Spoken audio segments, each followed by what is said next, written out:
안녕하세요. 사연 읽어주는 남예입니다.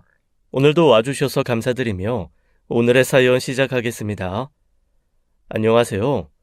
저는 얼마 전 10년 만에 아버지를 찾게 된 30대 여성입니다. 여러분은 아버지에 대한 첫 번째 기억이 있나요? 저는 기억이 있어요. 저는 아버지를 처음 만난 게 7살 때 서울역에서였거든요. 아버지는 서울역 노숙자였습니다. 그날 우리는 서울에 사는 외삼촌 집에 방문하는 길이었어요.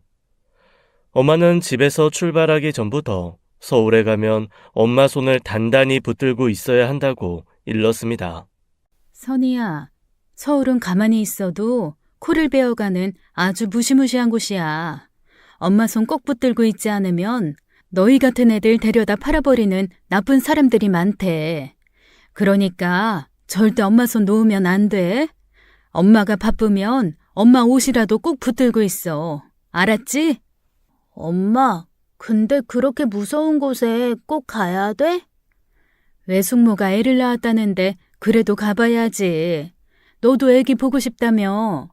그치만 서울엔 무시무시한 괴물 같은 사람들만 사는 것 같아서 무섭단 말이야. 아니야. 좋은 사람도 정말 많은데 많은 사람들이 사니까 그만큼 나쁜 사람도 많다는 거지. 조심해서 나쁠 건 없잖아. 그러니까 엄마 절대 잃어버리지 않도록 조심하자. 알았지? 그렇게 저희에게 신신당부하고 나선 상경길에 연락이 뚝 끊긴 남편을 만나게 될 줄 꿈에서나 알았을까요? 너무 오래된 일이라 제 기억이 왜곡됐을 수도 있지만 지금 생각해보면 엄마는 아버지를 어떻게 알아봤나 싶습니다. 서울역은 기차에서 내리는 사람들, 기차에서 타는 사람들로 정말 복잡했었어요. 그 많은 사람들 중 저희 같은 어린애들을 노리는 나쁜 사람이 있을 거라고 생각하니 너무 무서웠죠. 엄마는 5살 난 동생을 등에 업고 제 손을 아플 정도로 꼭 잡았어요. 저는 엄마 손과 옷을 붙들고 사방을 경계하며 걷던 그때 갑자기 엄마가 가던 길을 우뚝 멈춘 거예요. 갑자기 무슨 일일까? 엄마도 서울이 처음이라 길을 잃었나 하고 올려다보았죠. 7살 어린 나이였지만 엄마가 많이 당황스러워 한다는 느낌을 받았어요. 엄마의 시선이 닿은 곳엔 낡고 어두운 옷을 입은 사람들이 모여 누워 있거나 앉아 있었습니다. 지금은 어딜 가나 그런 사람들 보기 드물지만 어렸을 때는 제가 사는 지역에도 그런 사람들이 종종 보였어요. 엄마는 제게 노숙자라는 어려운 말 대신 집이 없거나 돌아갈 곳이 없는 사람들이라고 알려주셨었죠. 평소 그런 사람들이 있으면 서둘러 자리를 피하기 바빴던 엄마가 그때는 얼어붙은 듯이 우뚝 서 있더라고요. 엄마, 왜 그래? 그러다 나쁜 사람들이 오면 어쩌나 싶어 초조하고 걱정이 많은데 엄마는 요지부동이었습니다. 심지어 그 노숙자들에게 천천히 다가가기 시작했어요. 그중 차가운 바닥에 손등을 포개 옆으로 누워있던 사람 앞에 섰죠. 그리고 그때 엄마가 꺼낸 말은 인생 통틀어 가장 충격적인 말이었습니다. 선희 아버지, 어? 미영아. 인기척에 눈을 뜬 남자가 엄마를 보고 당황해 일어났습니다. 그리고 엄마 옆에 올망졸망 달린 저와 제 동생을 보더니 눈을 마구 비비더라고요. 마치 꿈인가 싶은 그런 얼굴로 말이에요. 그렇게 먼 곳으로 일하러 간 줄만 알았던 아버지를 처음 만나게 된 것이죠. 대체 이게 어떻게 된 거야? 당신이 왜 여기 있어? 당신이야말로 여기 왜? 외삼촌네 가기로 했던 엄마는 저희 남매와 노숙하던 아버지를 데리고 근처 식당으로 갔습니다. 아버지는 그때 콩나물 국밥을 개걸스럽게 먹어치웠고 엄마는 식당 주인에게 양해를 구해 외삼촌 집에 전화를 했죠. 나중에 좀 더 자라서 안 사실이지만 아버지는 작은 아버지 보증을 잘못 썼다가 집을 나가버렸다고 했습니다. 그게 제가 2살 때였고 여동생은 뱃속에 있어 출산을 앞두고 있었다고 하더라고요. 아버지는 엄마에게 빚을 책임지지 않게 하기 위한 결정이었다고 했지만 엄마는 혼자 된 몸으로 아이를 낳고 어린 저까지 애 둘을 키우는 게 너무 힘들었다고 했죠. 그렇게 죽었는지 살았는지도 모른 채로 5년을 지냈고 엄마는 그래도 언젠가는 돌아오겠지 하고 기다렸대요. 그런데 갈 곳도 없고 가진 것도 없으면서 연고도 없는 서울역에서 노숙하고 있는 아버지를 봤으니 얼마나 당황했겠어요. 계속 이렇게 산 거야? 비 오면 비 피할 방 한 칸 없이 이렇게? 미안해. 그러면 돌아와야지. 왜 돌아올 생각은 못했어? 저 자식 버리고 나갔으면 잘 살기라도 하든지. 아예 나 몰라라 하고 살 거면 새 살림이라도 차리든지. 사지 멀쩡한 양반이 왜 이러고 살아? 내가 당신한테 두고 어떻게 그러냐. 그럼 이건 나 두고 이러고 사는 건 말이 되고? 엄마의 원망스러운 목소리에 아버지는 고개를 푹 숙이고 아무 말도 못했습니다. 엄마는 고개를 돌려 눈가를 훔쳤고 갑자기 식당 주인에게 국밥 한 그릇을 더 시켜주었어요. 아버지는 다시 앞에 채워진 국밥을 보고 망설이더니 뜨겁지도 않은지 그걸 또 허겁지겁 먹더라고요. 엄마는 그 한 그릇이 아버지에게 부족하다는 걸 알았던 것이죠. 그렇게 아버지가 다 먹을 동안 엄마는 아무 말도 하지 않고 지켜보았습니다. 어렸지만 2사람이 하는 대화를 보고 저는 제 앞에 있는 사람이 제 아버지라는 걸 알았어요. 그런데 아무것도 모르는 것처럼 엄마에게 물었죠. 그러자 엄마는 대답을 아버지에게 떠넘기더라고요. 엄마, 이 사람 누구야? 당신 딸이 묻네. 당신 누구냐고. 아버지는 입술 밖으로 삐져나온 콩나물 대가리를 황급히 우겨넣고 쿰척쿰척 씹어 삼켰죠.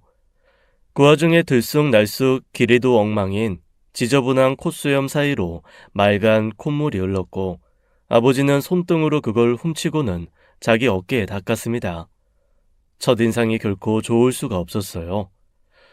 어려서 호기심은 잃었지만 지저분하고 위협적이고 얼굴은 새카매서 무섭기도 했고요. 아버지가 처음 제게 한 말은 질문이었습니다.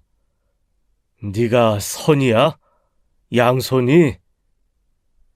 살면서 자기 아버지로부터 그런 질문을 받아본 사람은 많지 않을 겁니다. 저는 고개를 끄덕였고 아버지는 흐뭇하게 웃더군요. 그때 아버지가 무서운 사람이라고 생각하면서도 그 웃음이 싫지 않았습니다. 그게 부녀지간에만 통하는 정이었을지도 모르죠. 그리고 아버지는 존재만 알고 있었던 둘째에게 시선을 옮겼습니다. 얘는 선미야, 양선미. 이름 잘 지었네. 당신 대단해. 나 9시도 이렇게 애들 예쁘게 잘 키워놓고. 다시 집으로 와. 당신 올까봐 나 그 집 싫어도 꾸역꾸역 살고 있었어. 내가 무슨 면목으로. 그럼 애들 이렇게 계속 아빠 없이 키울 거야? 선이 왜 자기만 아빠 없냐고 할 때마다 멀리 돈 벌러 나갔다고 하는 내 심정은 자기도 아빠 있었으면 좋겠다고 하는 선이 볼 때마다 내가 얼마나 가슴이 미어진 줄 알아? 선미도 곧 아빠 찾아. 학교 가면 남들 다 있는 아빠, 자기만 없다고 서러워할 건데 돈 벌어다 주는 아빠 못할 거면 곁에 있어주는 아빠라도 해, 어? 그날 엄마는 외삼촌 아기를 보러 가는 곳도 있고 아버지를 설득했습니다. 그래서 아버지와 함께 살게 된 거예요. 집을 떠나 막노동 일을 하면서 도망친 동생의 빚을 절반이나 갚았더라고요. 하지만 일하다 허리를 다치게 되면서 일을 하고 싶어도 할 수가 없게 되었고 아버지는 신용불량자가 된 것이죠. 빚이라도 다 갚고 용서를 구해볼 생각이었는데 삶이 생각처럼 되지 않았던 겁니다. 젊어도 아픈 사람은 써주는 곳이 없어 결국 노숙자가 되었고 평생 그렇게 살 생각이었대요. 객사하더라도 자기 운명이려니 하면서요. 엄마는 일하기 힘든 아버지를 대신해 가장 노릇을 했습니다. 대신 아버지는 늦은 밤까지 집을 비우는 엄마 대신 엄마 노릇을 했어요. 집안 청소를 비롯해 우리 가족을 위한 식사를 준비하는 일까지 모두 아버지 몫이었죠. 벼랑 끝에 매달린 삶에서 구원받았다는 생각 때문인지 아버지는 뭐든 열심히 하려고 했었습니다. 이왕 자기가 엄마 포지션을 맡은 만큼 더 잘하고 싶다며 얼마나 의욕적이었던지 완전히 딴 사람이 되어 나타난 아버지를 보며 외삼촌도 놀랐고요. 진짜 매영 맞아? 매영이 주방에서 된장찌개를 끓이고 설거지를 한다고? 아니 자존심 빼면 시체였던 그 양반이? 그래, 참, 살다 보니 별일이 다 있다. 죽었는지 살았는지도 몰랐던 사람을 그 넓은 서울 땅에서 만나질 않나? 다시 돌아와서 내가 해야 할 일까지 척척 분담해주니 얼마나 편한지 몰라. 그래도 누나 밖에서 고생할 거 생각하니 난 좀 그렇네. 매영은 밖에서 일하긴 영 그런 거야? 병원 가봤는데 꾸준히 치료해야 하고 자극이 되면 평생 고생할 거라고 해서 그냥 집에 있으랬어. 나야 뭐 네 매형 없는 사이 나 혼자 하던 일이라 힘든 것도 없어. 집안일이라도 믿고 맡길 수 있을 정도로 잘해주면 그것만으로도 얼마나 좋은데. 그리고 선이 선미 저게 얼마나 좋아하는 줄 알아? 유치원 선생님이 아빠 온 뒤로 애가 눈에 띄게 밝아지고 자신감도 많아졌다고 칭찬하더라. 과거 한 짓이 아무리 밉고 원망스러워도 내 새끼 얼굴에 쫙쫙 펴지고 웃는 일만 있으니 참 좋아. 엄마 말대로 제가 기억하는 유년 시절은 참 즐겁고 행복한 기억뿐이었습니다. 아버지는 늘 저희 자매 등하굣길을 함께 해주셨어요. 아빠 손잡고 학교 가는 길에 꽃구경도 하고 술래잡기도 하고 가끔은 놀이터로 새서 그네도 타고 가정주부 아버지는 저희 자매에게만큼은 100점 만점짜리였죠. 그렇게 영원한 평화가 찾아온 것만 같았는데 그 평화에 금이 가기 시작한 것은 제가 13살 무렵이었어요. 오랫동안 비어있던 옆집에 신혼부부가 이사 왔는데 그 집 여자랑 아버지에 대한 이상한 소문이 난 겁니다. 이사떡을 돌리러 온 날부터 어린 제 눈에도 다른 아줌마들과는 좀 다른 인상을 주는 여자였어요. 저희 엄마나 이웃 아주머니들과 다르게 언니 같은 느낌이 있는 사람이었죠.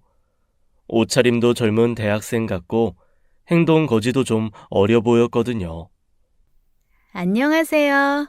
저 옆집에 이사 온 사람이에요. 어? 그럼 같이 이사 오신 분은 누구예요? 제 남편이에요. 저희 결혼한 지 한 달 됐거든요. 어머, 그래요? 나는 세댁이 너무 젊어 보이길래 무슨 관계인가 싶었지. 저희 오빠랑 제가 나이 차이가 좀 나긴 해요. 13살 차이 나거든요. 아, 새신랑이 나이 들어 보인다는 게 아니고 세댁이 너무 젊어서. 아무튼 잘 지내봐요. 오며 가며 인사도 하고. 네. 남녀노소 불구하고 애교 있는 목소리에 항상 웃는 얼굴이라 한동안 이슈가 좀 있었습니다. 아주머니들은 기껏 해봐야 20살이나 될 것 같은 새 신부에 대한 뒷이야기를 즐겨 했었어요. 엄마가 쉬는 주말이면 집에서 다과회가 열렸는데 다들 옆집 여자가 뭐하고 사나 감시라도 하는 것 같았습니다. 선희 엄마, 옆집 부부 같이 있는 거 봤어? 아니, 나야 평일에는 통 집에 늦게 오니까 볼 일이 없어. 나 전에 한번 둘이 나란히 걸어가는 거 보고 놀랬잖아. 아니 무슨 부부가 아니라 아빠랑 딸 같더라니까. 나이 차이가 13이라던데 13이 아니라 23 아닌가 싶어. 에이 설마 그럴라고. 얼굴도 이쁘장하던데 뭐가 모자라서 그렇게 나이 많은 남자랑 살아? 모르는 소리 말어. 남자가 어린 여자 찾듯 그렇게 꼭 나이 많은 남자 찾는 여자들이 있더라니까. 그리고 뭐 자기가 능력이 없으면 능력 있는 돈 많은 남자 만나서 살기도 하겠지. 난 그런 건 모르겠고 확실히 어려서 그런지 말투도 그렇고 세대 같진 않더라고. 선이가 언니라고 불러도 되겠는데 뭐. 그러게 말이야. 그렇게 옆집 여자는 한동안 이웃 아주머니들의 좋은 안주감이 되었습니다. 그러던 어느 날이었어요. 저와 동생이 학교 다녀와 아버지가 만들어준 떡볶이를 먹으며 숙제를 하고 있었죠. 그때 초인종이 울렸고 아버지가 나가보니 옆집 여자더라고요. 현관과 주방이 그리 멀지 않아 두 사람의 대화를 듣게 되었는데 여자가 아버지께 뭔가 부탁을 하는 거였습니다. 아, 갑자기 전등에서 불꽃이 파바박 튀어가지고 얼마나 놀랐는지 몰라요. 좀 와서 봐주시면 안 돼요? 불 날까봐 너무 무서워서 불도 못 켜겠어요. 아, 그래요? 그럼 잠깐만 가서 봐드릴게요. 애들이 지금 숙제하고 있어서. 딸 2명, 맞죠? 저 예전에 베란다에서 아저씨랑 셋이 가는 거 봤어요. 이 집은 아주머니가 아니라 아저씨가 항상 계신 것 같은데. 아저씨는 일 안 하세요? 아, 예. 뭐 그렇게 됐습니다. 여자는 거리낌 없이 남의 가정사를 캐물었고 아버지는 난처한 듯 얼버무렸어요. 아버지는 남들에게 자신이 무능력한 가장처럼 비춰서 곤란한 것이었겠지만 여자는 환호성을 지르며 좋아하더라고요. 너무 멋지다. 예, 예? 그러니까 아주머니가 밖에 나가서 일하시고 아저씨가 가정주부인 거잖아요. 세상에 그런 집이 어딨어요? 바쁜 아내 대신 집안일 해주고 음식도 한다는 거잖아요. 어? 잠깐만요. 이거 떡볶이 냄새 아니에요? 예. 저희 애들이 배가 고프다고 해서. 어머, 세상에. 그럼 아저씨가 직접 만드신 거예요? 진짜 좋겠다. 저도 좀 먹어보면 안 돼요? 아, 예? 아, 예. 그럼 남은 거 있으니 좀 덜어드릴게요. 잠시만. 뭘 또 덜어서 줘요. 설거지거리 늘게. 그냥 애들 먹는 거 몇 개만 좀 집어 먹을게요. 그러면서 누가 허락한 사람도 없는데 집 안으로 들어와 저희 옆에 앉는 거예요. 늘 엄마가 앉는 자리에 앉아 제가 먹던 포크로 떡볶이를 집어 먹던 여자는 온갖 오버를 하는 겁니다.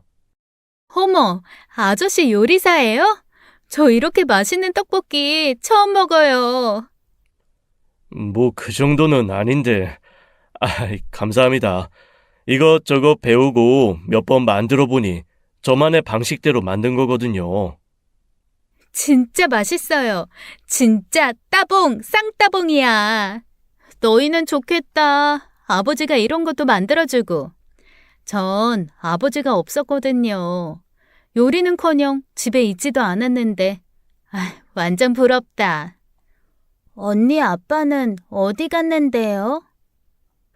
그때 여자를 흥미롭게 보고 있던 동생이 물었습니다. 저나 아버지는 무례한 질문에 깜짝 놀라 여자의 눈치를 살폈는데 여자는 아랑곳하지 않고 이야기하더라고요. 몰라. 나 두고 도망갔어. 왜 도망가요? 글쎄, 물어본 적이 없어서 모르는데. 내가 싫었나 보지. 아저씨, 근데 진짜 맛있다. 싸줄 필요 없다는 거 취소.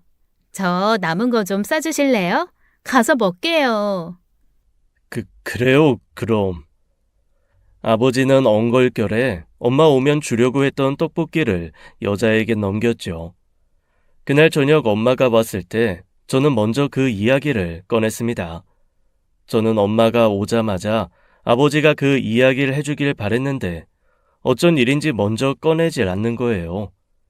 어른들의 세계는 모르지만 낯선 여자가 집에 들어와 이상한 행동을 한 것은 그냥 넘어가면 안 된다는 생각이 들었죠. 엄마는 제 이야기를 듣고는 대수롭지 않게 넘겼습니다. 그런데 모두가 잠들었다고 생각했던 한밤중에 안방에서 다투는 소리가 들렸어요. 잘 들리진 않았지만 저는 본능적으로 두 분이 싸우는 게 앞집 여자 때문이라는 생각이 들었죠. 그 후로 그 여자를 경계하게 된 건 엄마를 지키고자 하는 본능적이고 방어적인 촉이었다고 생각해요. 여자는 그 뒤로도 몇 번이나 같은 핑계로 우리 집 초인종을 눌렀고 아버지를 자꾸 데려갔습니다. 수도꼭지가 꽉 잠기지 않는다. 전등이 흔들리는 것 같다. 깨진 유리를 처리하다 다쳤는데 어떻게 해야 하냐. 아주 이유도 각양각색이었어요.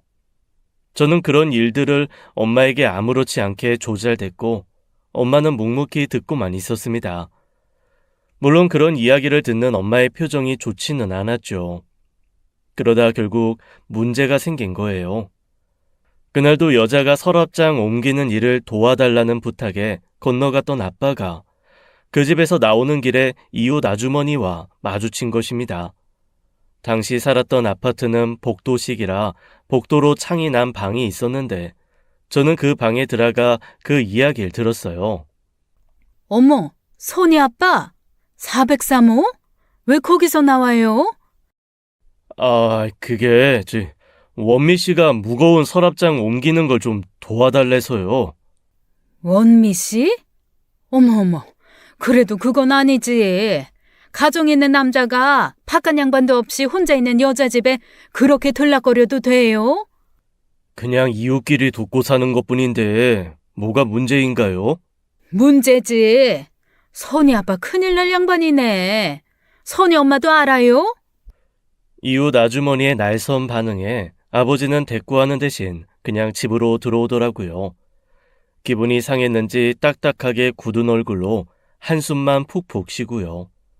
당시 그 여자가 주변 이웃들에게 좋은 이미지가 아니라 더 그랬을 겁니다. 소문이라는 게 참 무섭잖아요.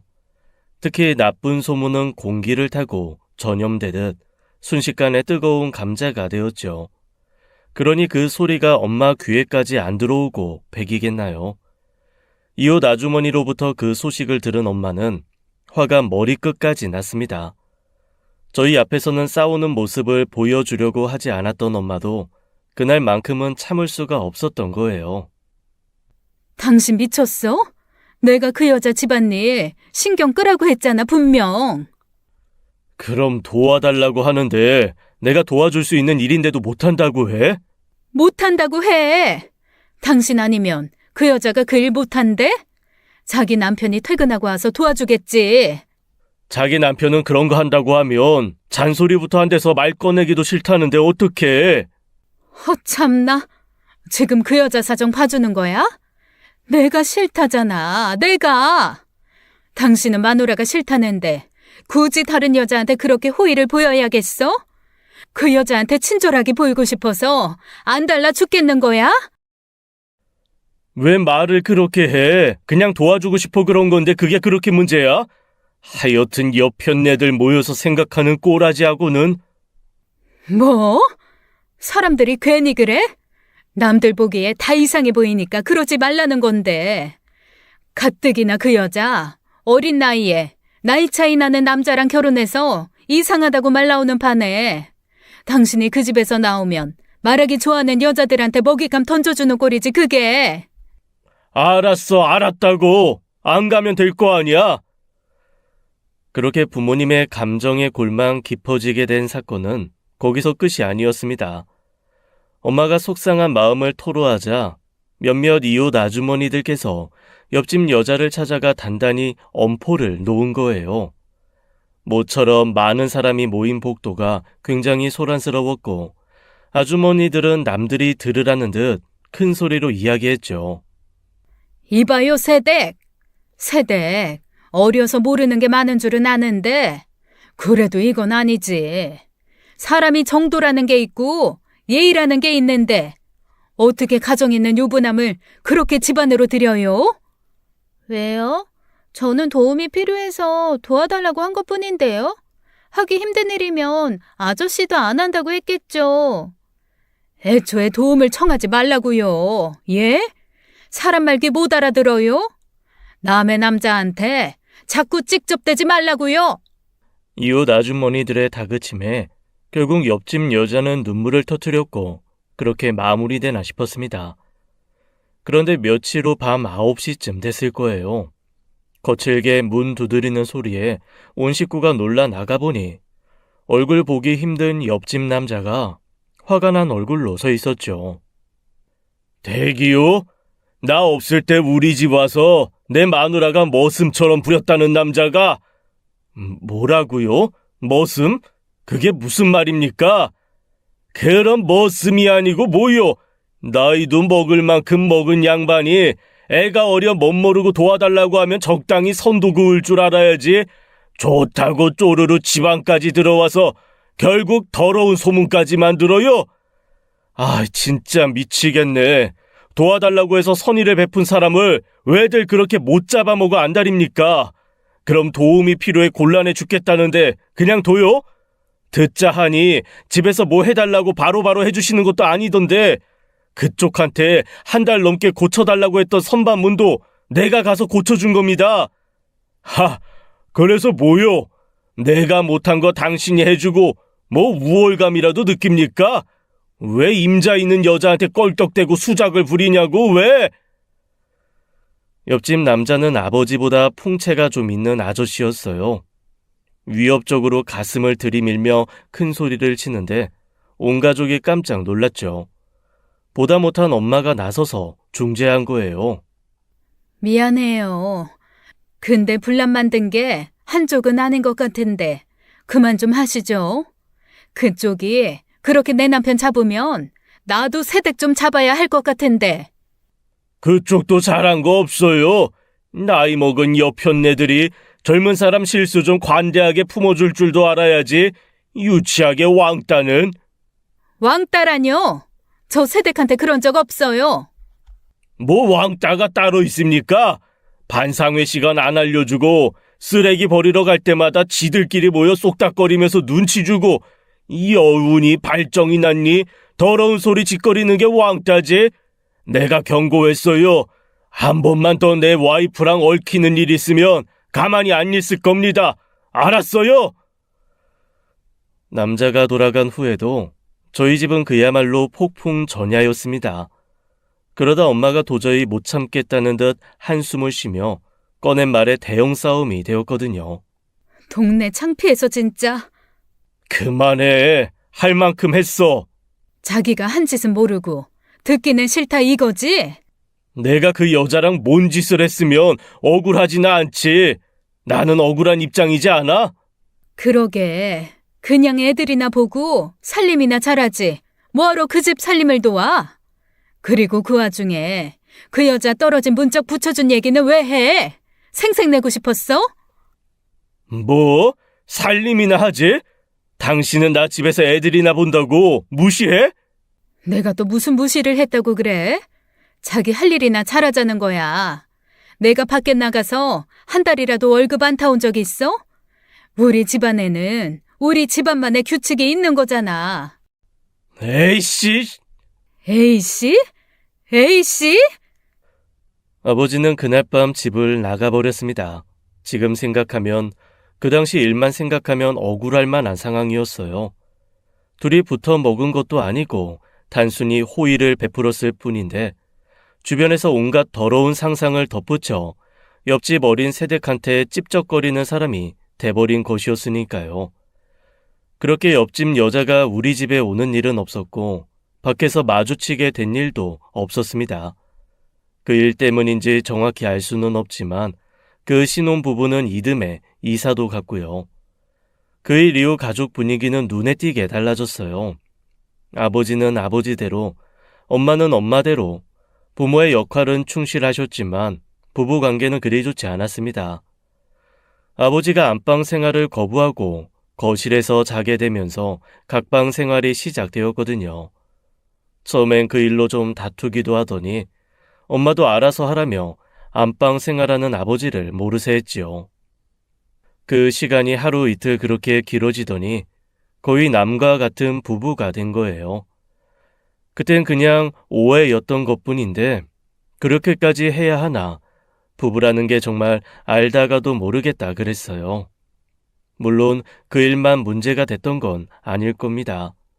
사소한 문제가 쌓이고 쌓이다 보니 그렇게 됐겠지요. 저는 그때까지만 해도 아버지도 이해가 되고 엄마도 이해가 되는 상황이라 누구의 편을 들 수가 없었어요. 그렇게 저도 여동생도 성인이 되었고 23살이 되던 해였지요.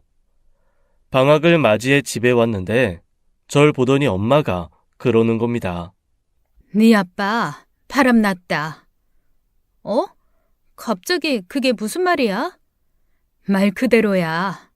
요즘 들어 부쩍 외모에 관심도 늘었고 나갔다 들어오면 여자 화장품 냄새가 진동해. 설마 아무리 엄마 아빠가 부부같이 안 살았대도 그런 문제 대놓고 일으킨 적은 없잖아. 자기도 참을 만큼 참았다 이거겠지. 저만 참았어? 나도 참고 살았는데. 직접 물어보긴 했어? 추측만 하지 말고 정확히 어떤 사람을 만나고 다니는지 물어보지. 묻기는 뭘 물어. 그래서 선미까지 새 식구 살림이라고 내가 꼬박꼬박 생활비 넘겨주니 배가 불러서 저러지. 이번 달부터는 생활비고 뭐고 안 주기로 했어. 그러지 말고 물어나 보라니까. 아닐 수도 있는 거잖아. 화장품 냄새가 진동한다고 진동을. 딱 촉이 느껴지는데 그걸 모르는 채? 그리고 묻는다고 솔직하게 말이나 하겠어? 그때까지만 해도 저는 부모님이 서로 그 이상의 오해가 없었으면 하고 바랬습니다. 확실지도 않은 일로 두 분 사이가 멀어지는 건 자식으로서 원하지 않는 일이었으니까요. 서울역 노숙자로 살다가 엄마의 용서로 다시 살기 시작하면서부터 아버지도 가정주부로서 소홀한 적은 없었어요. 바쁜 엄마를 대신해 학업에 신경 써준 것도 아버지고 수능날 도시락을 싸주고 응원 나온 것도 아버지였죠. 그래서 이상하다고 생각하면서도 아버지가 나쁜 사람이 아니길 바랬던 걸지도 모릅니다. 아버지를 미워하고 싶지 않았으니까요. 엄마는 자기가 벌어다 준 돈으로 비상금을 만들어 여자 만나고 다닌다고 눈에 불을 켜고 있었어요. 반드시 꼬리 잡아 내보겠다고 벼르고 있던 어느 날이었습니다.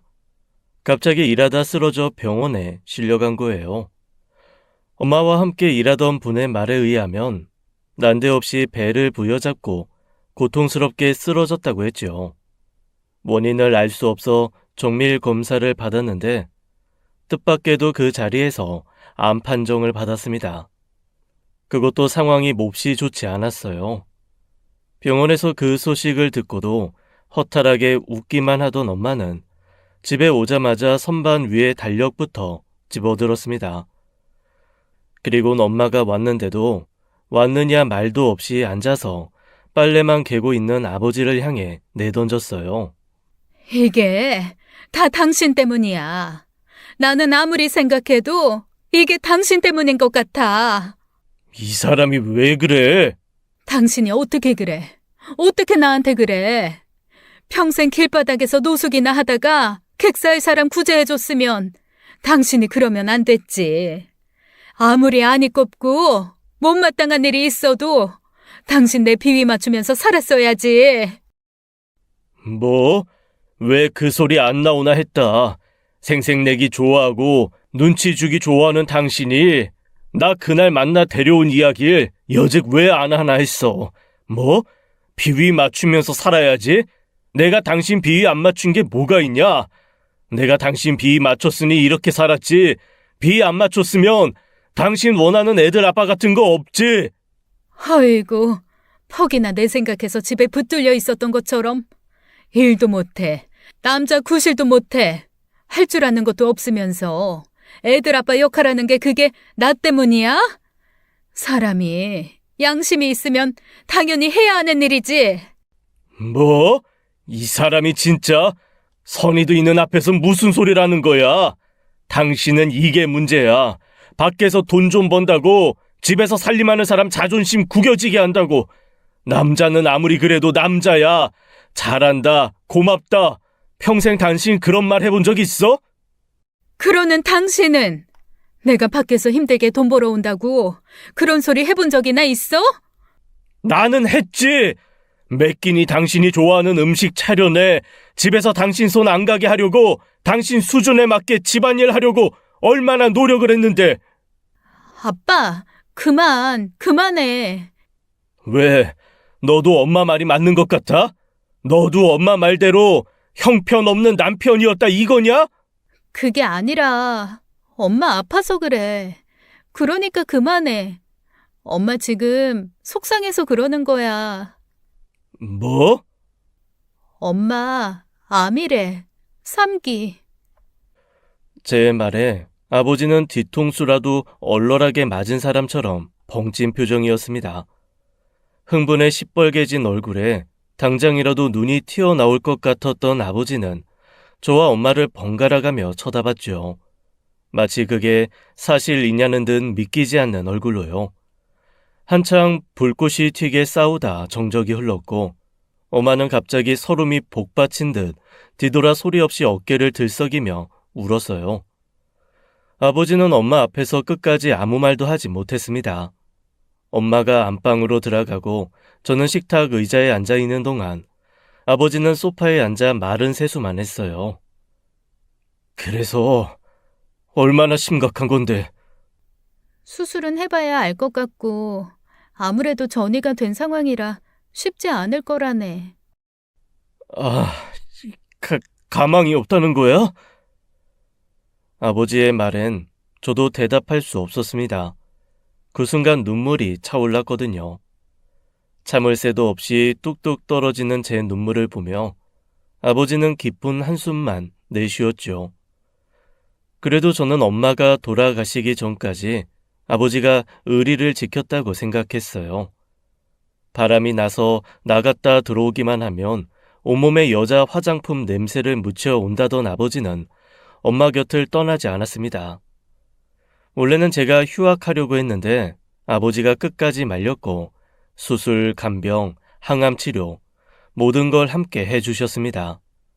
치료로 신경이 예민해진 엄마 비위도 잘 맞춰주고 가끔은 엄마가 심하단 생각도 들 정도였죠. 방학이면 집으로 내려가 여동생과 돌아가며 간병하고 모처럼 온 가족이 함께 외식도 하고 바람도 쐬고 다니고 그랬어요. 아이러니하게도 가족을 하나로 뭉치게 하는 건 위기더라고요. 하지만 가족들의 노력에도 불구하고 엄마는 견디지 못하셨습니다. 상태가 악화됐다는 소식에 학교 수업도 빠지고 병원으로 왔는데 엄마가 저 혼자 있을 때 그러더라고요. 선이야, 아빠 너무 미워하지 마. 무슨 말이야, 안 미워해. 부부의 일은 부부의 일이고 난 아빠 입장에서도 이해가 되는 부분도 있어. 왜, 내가 아빠 미워할까 봐 그게 걱정돼? 그게 좀 마음에 걸리네. 괜히 너희들 앞에서 못난 모습 많이 보여서 엄마 때문에 네가 아빠 미워할까 봐. 엄마도 아빠도 한참 멀었지. 엄마랑 아빠 할 줄만 알았지 아내 남편 할 줄은 몰라서. 뒤늦게 후회하면 뭐해. 그러니까 지금이라도 아빠한테 잘 좀 해줘. 아빠 요즘 엄마한테 얼마나 잘해. 왜 그렇게 툴툴거리고 자꾸 짜증이야.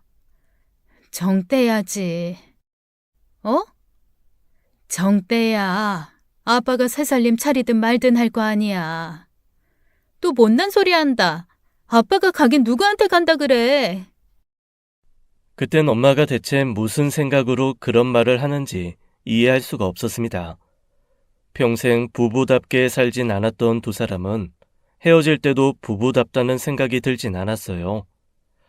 엄마 임종 때 아버지는 덤덤히 엄마를 바라보았을 뿐이죠. 아버지한테 따로 남긴 말이 있냐 물었지만 아버지는 없다고 했죠.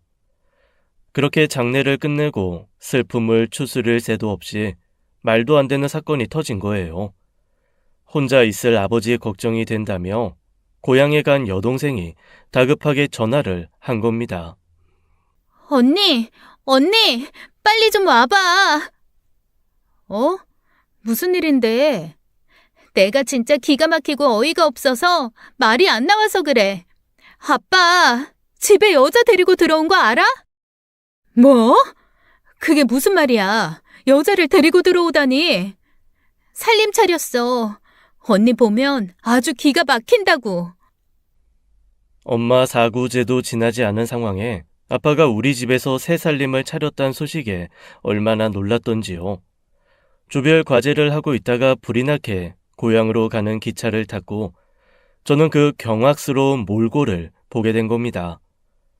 여동생은 도저히 함께 있을 수 없다며 아파트 근처 카페에서 저를 기다리고 있었어요. 함께 들어갔더니 둘이 나란히 앉아 밥을 먹고 있는데 말 그대로 분노가 차오르더군요. 근데 더 황당하고 기가 막힌 일이 뭔지 짐작이나 하시겠어요? 그 여자가 바로 기억 속 10년 전 그 옆집 여자가 분명했다는 겁니다. 생김새도 생김새지만 말투 때문에 금방 알아챘어요. 어머, 선이 아니야? 너 진짜 많이 컸다. 아빠, 뭐 하는 거야? 뭐하긴 밥 먹지. 그러니까 왜 저 여자를 데려와서 우리 집에서 밥을 먹냐고. 고마운 일이 있어 밥 한 끼 대접하는 게 그게 문제야. 아버지 반응은 생각지도 못할 만큼 뻔뻔하고 당당했습니다. 주변을 둘러보니 여동생이 살림을 차린 것 같다고 한 이유를 알겠더라고요. 빨래 건조대에는 여자의 속옷이 널려 있고 두 사람 옷차림도 막 잠에서 깬 듯 편한 차림이었거든요.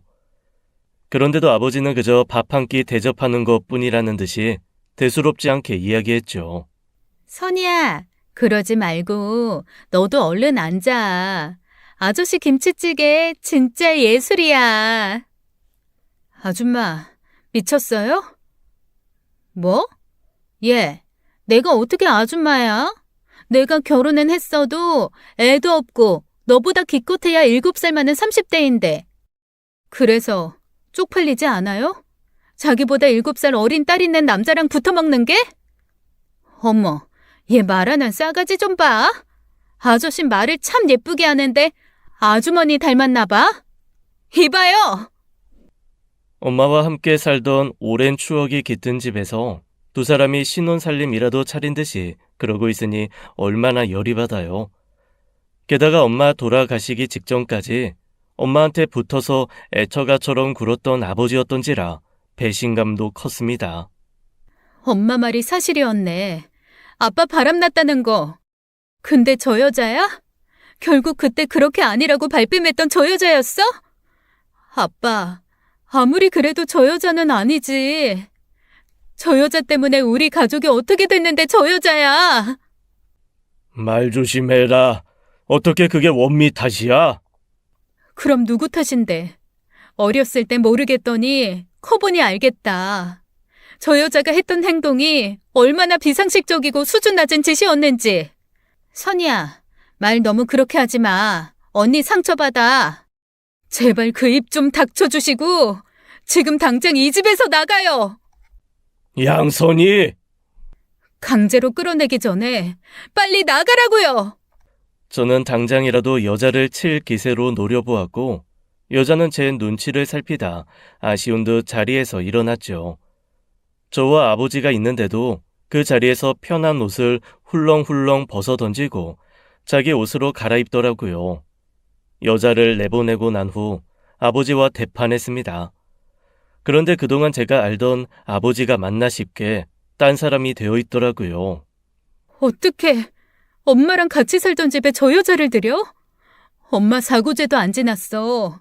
그거 알아? 간 사람은 간 사람이지. 나는 최선을 다했다. 너도 그랬잖아. 엄마 가는 길 그래도 편하게 끝까지 옆에 있어줘서 고맙다고. 그래도 이건 아니지. 아빠 인생 누굴 만나 어떻게 살든 내가 관여할 부분 없다는 거 알아. 그래도 이건 예의가 아니잖아. 평생 서로 예의 안 지키며 산 부부라고 죽어서도 지킬 예의가 없다는 거야? 나는 할 만큼 했다. 내 인생 앞으로 내가 알아서 살 테니 너는 신경 쓰지 마. 원미랑 같이 사는 걸 보고 싶지 않으면 찾아올 필요도 없다. 아빠! 대체 왜 그래? 그렇게까지 해야겠어? 아니, 자식보다 그 여자가 먼저야? 어떻게 안 보고 살자는 이야기까지 해? 나도 이제 내 인생 살아야지. 능력 없다고 은근히 무시하던 네 엄마 그늘에서 벗어나 나도 어깨 좀 펴고 살자. 나도 남자로서 사랑받고 잘한다 잘한다 칭찬 좀 받고 살아보자고. 아빠가 애야? 칭찬받고 싶은 마음에 그러게? 극단적으로 나오는 아버지의 태도에 답답한 마음이 앞섰지만 한편으로는 오죽하면 싶은 마음도 있었습니다. 부부간의 갈등이야 자식이 알기 힘든 부분도 있는 거잖아요. 하지만 도저히 자식으로서 엄마 생각에 견디기 힘든 행동을 계속하더라고요. 재산 가지고 치사하게 굴 생각은 전혀 없었지만 그 집이 엄마 명의의 집이었습니다. 돌아가시면서 저와 동생, 아버지가 상속받게 될 재산으로 아버지 혼자 재산권을 행사할 수 없었어요. 저희 자매는 밖에서 만나든 말든 그 집에 다른 여자를 데리고 들어오지 말라고 요구했죠. 엄마가 살던 집에 엄마 손때가 묻은 가구들이 오염되는 것 같아 싫었거든요. 그런데 아버지는 계속 그 여자를 집에 들였고 오랜만에 만난 이웃 아주머니들의 이야기에 폭발한 거예요. 네 아빠는 네 엄마 살아있을 때 좀 그렇게 다정하게 굴지. 그 여시 같은 여자 집에 들여서 얼마나 살갑게 구는지 아주 깨소금 냄새가 진동을 하더라. 선이야, 너 엄마 생각하면 가만히 있으면 안 돼. 우리가 아무리 나서서 이야기를 해도 들어먹질 않더라. 그래도 남자답지 않게 알뜰살뜰 살림도 잘하고 괜찮은 남편인 줄 알았는데 니네 아빠도 남자는 남자였어. 동네 창피하게 이게 무슨 짓이니? 둘이 손을 잡고 다니더라. 포옹하는 걸 봤다더라. 또 누군가는 밤이면 민망한 소리가 문 밖으로 새어 나오더라. 아주 얼굴을 들 수 없는 낯뜨거운 말들도 들려왔죠. 오죽했으면 그 말 많은 아주머니들까지 나서서 저런 이야기를 하나 창피하기도 하고 엄마한테 미안하기도 하더군요. 그렇게 당장이라도 끊어질 것 같은 이성을 붙들고 집에 들어가자 두 사람이 가벼운 옷차림으로 나란히 앉아있더군요. 여전히 빨래 건조대엔 그 여자 속옷이 있었고 그 여자가 입고 있던 옷은 심지어 엄마 옷이었어요. 그 순간 꼭지가 돈 저는 다짜고짜 여자에게 다가가 옷부터 벗겼습니다. 어머, 얘가 왜 이래? 야, 양선이, 뭐 하는 거야? 아저씨, 얘 좀 말려봐. 벗으라고. 우리 엄마 옷 벗으란 말이야. 알았어. 벗으면 되잖아. 벗으면. 여자는 부끄럽지도 않은지 그 자리에서 엄마 옷을 훌러덩 벗어던졌습니다. 그리고 자기 옷을 찾아 입으려는데 너무 얄밉고 화가 나는 거예요. 그때 테이블 위에 가위가 보였고 저는 그 가위를 들어서 여자 옷과 건조대에 걸린 속옷까지 전부 잘라버렸죠. 양선이, 미쳤어? 이게 얼마짜린데? 난 몰라. 아저씨 딸 왜 저래? 미친 거 아니야? 미친 건 너지. 천박하고 불결하고 더러워. 내가 저 여자 들여보내지 말라고 했지 분명. 너 어른한테 이게 무슨 짓이야? 예의 안 차려? 어른은 무슨 어른. 나이 차이도 꼴랑 7살밖에 안 나는데. 그리고 나이만 많으면 어른이야? 아빠는 뭐 지금 나한테 어른인 줄 알아? 그때였어요. 갑자기 아빠가 제 뺨을 후려친 겁니다. 옆에 있던 여자도 생각지도 못했는지 헉하며 놀라더군요. 아저씨, 왜 그래? 그렇게까지 할 필요는 없잖아. 저는 아버지를 노려보았고 아버지도 저를 쏘아보았죠. 그때 저는 마음속에서 아버지를 버렸어요. 엄마에게 남편으로서 무능한 사람이었을지 몰라도 내 아버지로서는 100점 주고 싶었던 아버지를요. 평생 고생만 하다 간 엄마 생각하면 그 인생이 너무 짠하고 불쌍해 죽겠는데 아버지는 이미 죽은 사람이라며 잊은 듯이 구니 배신감이 크더군요. 결국 그날 저희 부녀 관계는 완전히 끝나고 말았습니다. 저는 아버지에게 다시는 연락하지 말라고 했고 아버지는 대답 대신 큰 돈을 보냈죠. 엄마가 남긴 아파트 값이었어요. 솔직히 말하면 그걸 마지막으로 그렇게 오랫동안 연락을 끊고 살게 될 줄은 몰랐습니다. 서운하고 화가 나도 이해가 안 되는 부분이 많았어도 부모와 자식 간이잖아요. 그런데 이해할 수 없었던 그 아버지의 행동에는 말도 안 되는 비밀이 있었어요. 그걸 연락을 끊은 지 10년 만에야 우연히 알게 된 겁니다. 남자친구와 영화관에 갔다가 그 여자를 본 거예요. 어디서 낯익은 애교 섞인 목소리가 들린다 했더니 그 여자였죠. 저는 설마 옆에 있는 남자가 아버지려나 싶어서 봤는데 자기 또래의 남자더라고요. 빤히 쳐다보는 게 느껴졌는지 여자도 저를 봤는데 화들짝 놀라더군요. 그때 괜히 심술이 났어요. 저 남자는 저 여자가 무슨 짓을 하고 다니는 줄 알기나 할까 괜히 어깃장을 놓고 싶더라고요. 생각보다 잘 지내네요. 자기야, 가자, 가. 자기? 이상하네. 내가 아는 당신 자기는 훨씬 나이가 많았던 것 같은데. 생사람 잡지 마. 자기는 누가 자기였다고 그래? 이제 와서 발뺌하실 생각이에요? 조원미 씨? 당신 우리 아빠랑 만났잖아요. 자기야, 그런 거 아니야. 오해하지 마. 저 여자가, 아무튼 사정이 있어. 그냥 가자. 결국 아빠 버렸나 보네. 늙은 남자들 주워다 버리는 악취미가 있으신가 보네요. 왜요? 돈 없어져서 버렸어요? 진짜. 야, 너 모르면 가만히 있어. 내가 지금 너 생각해서 봐주는 거야. 내가 입만 열면 너 지금 눈물 펑펑 쏟아. 알아? 내 입은 장식인가? 누구 눈에서 먼저 눈물이 쏟아지는지 내기할래요? 저기요, 이 여자요. 당신 아버지 다 쇼한 거야. 뭐라고요? 나랑 연애하는 것처럼 쇼한 거라고. 우연히 만나서 반갑게 인사 좀 했더니 자기를 좀 도와달라고 하더라.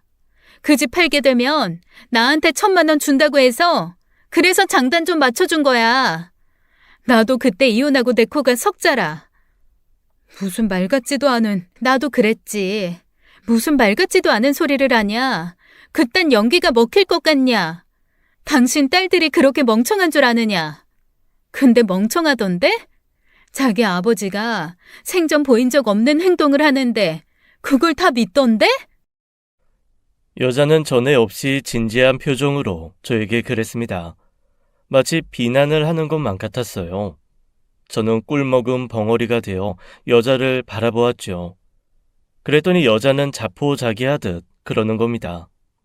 정확히는 자기 딸들한테 정떼게 해달라 그랬어, 나한테. 정을 떼게 하다니 그게 무슨 말이에요? 아저씨 아팠어. 몰랐지? 그저 자기 엄마만 아픈 줄 알고. 아프다니요? 어디가, 뭐 어떡해요? 이거 말을 해줘 말어. 당장 말해요. 대체 무슨 일인지. 아니면 개소리라 할 말이 없는 건가? 머리가 거기까지밖에 안 돼서 지금 무슨 말을 해야 할지 계산하는 중인가? 진짜 이게. 아저씨 직장암이었잖아. 몰랐어? 아주 냄새 숨기려고 향수로 떡칠하고 다니는 사람이었는데. 그게 무슨 말이에요? 직장암이라니. 말 그대로 너네 엄마 아프기 전부터 아저씨 직장암이었고 대변 실금 때문에 신경 쓰여서 향수 뿌리고 다녔어. 그러다 자기 마누라 병난 거 알고 자기 치료는 뒷전으로 밀어두고 자기 마누라만 챙기던 이 시대의 사랑꾼. 그게 당신 아버지야. 그뿐이야? 두 딸한테 죽어도 자기 똥오줌 받게 할 수 없다고 영까지 끄는 지독한 자식 사랑꾼이지. 잠깐만요. 아니 잠깐만. 지금 대체 무슨 말을 하는 거예요? 내가 아빠한테 확인 못한다고 아무 말이나 짓거려요? 아휴, 선이야. 알아서 생각하고 그냥 믿고 싶은 대로 믿고 살아. 지금 10년이다. 너 10년 동안 아저씨랑 연락 끊고 산 거 아니야? 나는 아무튼 내 자기 앞에서 결백이 필요하니까 솔직하게 말하긴 하는데 너네 괴롭게 사는 거 아저씨 안 바랬어. 평생 아버지 노릇 제대로 못한 게 죽어도 한이 될 것 같은데 거기다 어떻게 똥수발까지 들게 하냐고 울던 사람이 네 아버지야. 그러니까 그냥 모른 체 하고 살아. 지금까지 그랬던 것처럼. 알았지? 잠깐만요. 기다리라고요. 어딜 가요? 여자를 붙잡은 손이 덜덜 떨려 힘을 주지 않을 수가 없었습니다. 여자가 허언증이라도 있길 바랬어요. 지금 상황에서 벗어나기 위해 어설픈 거짓말로 모면하려 그런 거라고 믿고 싶었습니다. 그런데 여자는 도저히 안 되겠다고 생각했는지 갑자기 기다리라고 하다가 뭔가 보여주더라고요. 그건 오래전 캡처해서 저장해 놓은 아버지와의 대화 내용, 그리고 1,000만 원의 입금 내역이었습니다. 이제 됐지? 괜히 또 생사람 잡힐 일이 있을까 싶어서 지금까지 가지고 다닌 게 다행이지. 내가 어린 나이에 나이 든 남자랑 결혼해서 그 고생을 하고 살았는데 내가 미쳤다고 또 나이 든 남자를 만나겠어? 이게 사실이면요. 아빠는 치료를 제대로 받긴 했어요? 나야 모르지. 나한테 돈 1,000만 원 주더니 핸드폰 번호도 없애버렸던데? 설마 그것도 몰랐어? 저는 다리에 힘이 풀려 주저앉고 말았습니다. 남자친구가 황급히 붙잡아 주었지만 다시 일어날 기력이 없었어요. 그만큼 충격이 너무 컸고 허리 세울 힘도 없어 사람들이 쳐다보거나 말거나 바닥에 엎드려 눈을 감았습니다. 차라리 그대로 땅이 꺼져 버렸으면 좋겠다는 생각이 들었지요. 그 와중에도 여자가 거짓말을 할 가능성을 배제하지는 않았어요. 여동생에게 연락했지만 여동생도 그 일 이후 아버지에게 연락한 적이 없었다더라고요. 그 뒤로 아버지를 수소문했지만 찾을 수가 없었습니다. 아버지와 연락하고 지냈던 지인들은 오히려 아버지가 어떻게 된 거냐고 물었죠. 애 같아서 미칠 것만 같았습니다. 모르는 게 약이라는 말이 딱이었어요. 아는 사람을 통해 어떻게든 찾아보려고 했는데 아버지 거처가 불분명해 찾을 수 없었죠.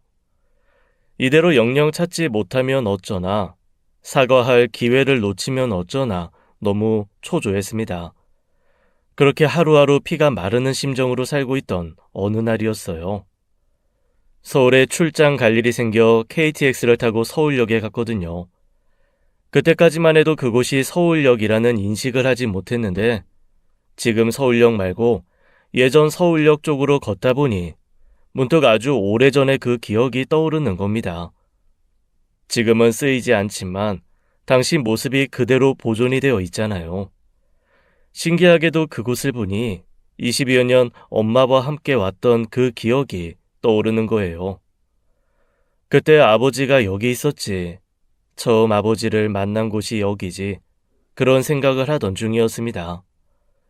갑자기 저쪽에서 다투는 소리가 들리는 거예요. 아, 양씨. 그것 좀 어떻게 할 수 없어? 냄새가 나서 견딜 수가 없네. 죄송합니다. 제가 이걸 깨끗이 씻는다고 씻었는데, 죄송합니다. 내가 아픈 사람한테 진짜 미안한데 해도 너무하잖아. 아니면 좀 떨어져서 있든지.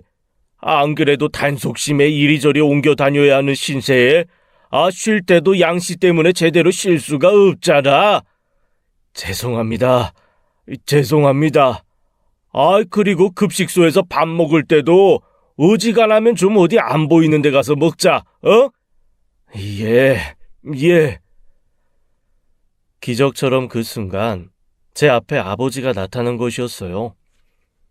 많이 마르고 수염도 깎지 못해 엉망인 모습이었지만 아버지가 분명했습니다. 저는 귀신에 홀린 사람처럼 다가갔고 한참 실랑이를 벌이던 두 사람이 멈추고 절 보더군요. 아버지는 저를 보고 소스라치게 놀라며 도망쳤지요. 하지만 기력이 없어 그런 건지 몸이 안 좋아 그런 건지 빨리 벗어나지도 못했어요. 저한테 따라잡힐 정도면 말 다 했죠. 뭐야?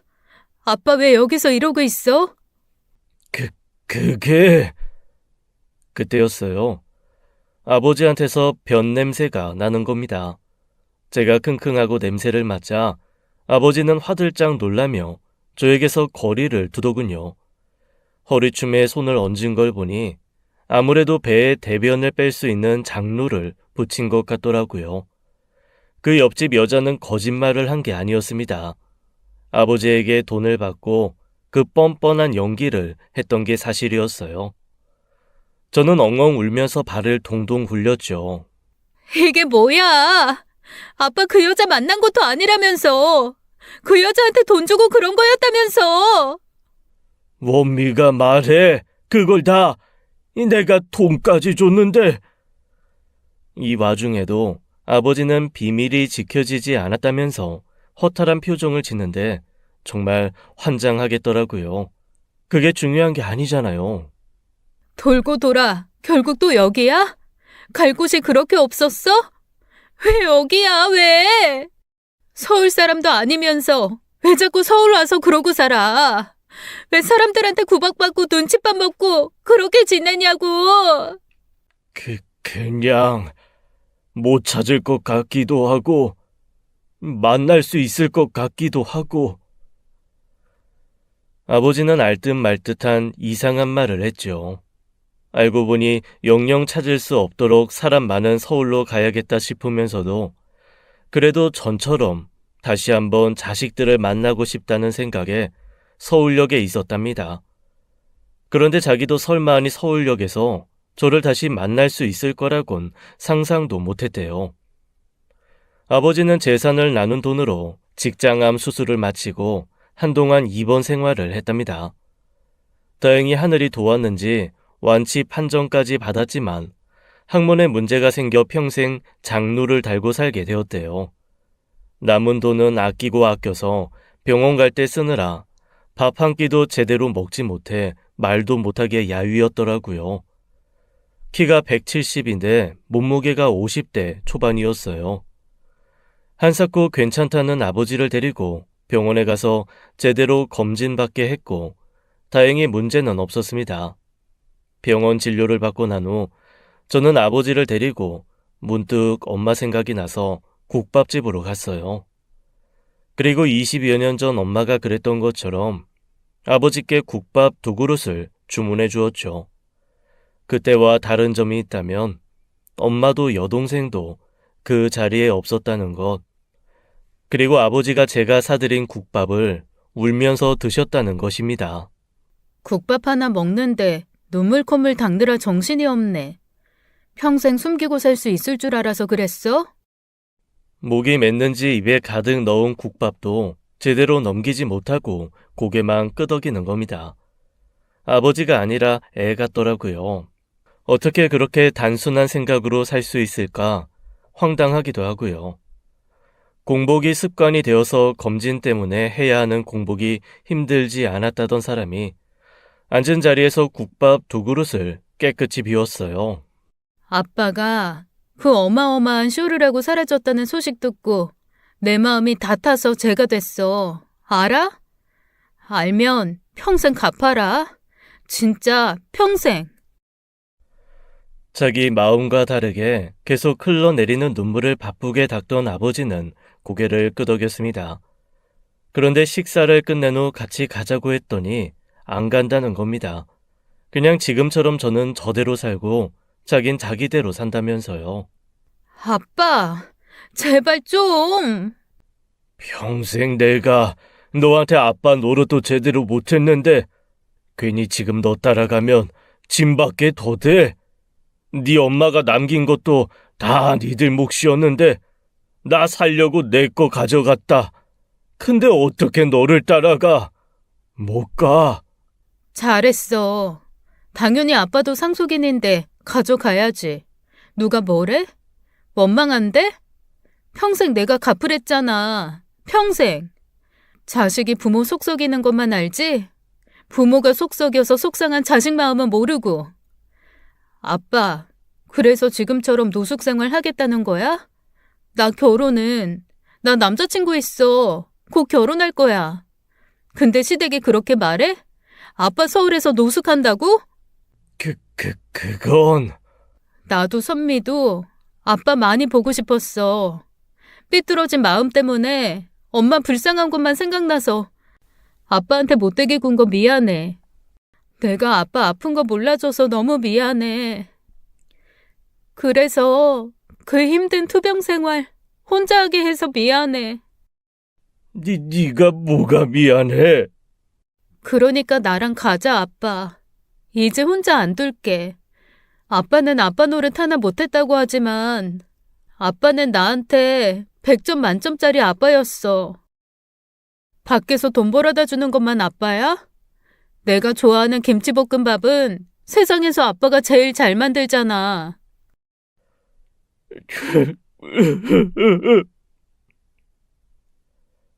아버지는 눈물이 마르지도 않았는지 어깨를 들썩이며 목 놓아 울었습니다. 그날 저는 오래전 버렸던 아버지를 다시 데려왔어요. 그리고 영원히 절대 놓지 않을 거라고 다짐했죠. 아무리 미운 짓을 해도 미워할 수 없는 게 가족인가 봅니다. 20여 년 전 처자식 버리고 서울역에서 노숙 생활을 하던 아버지를 용서했던 엄마의 그 마음, 돌아가시기 전 엄마가 아버지 미워하지 말라던 그 마음, 이제야 좀 알 것 같아요. 다시는 사소한 오해로, 그릇된 배려로 헤어지는 일 없도록 잘 붙들고 살 겁니다. 지금까지 사연 읽어주는 남녀였습니다. 끝까지 함께 해주신 여러분 감사드리며 저희는 다음 사연으로 돌아올게요. 감사합니다.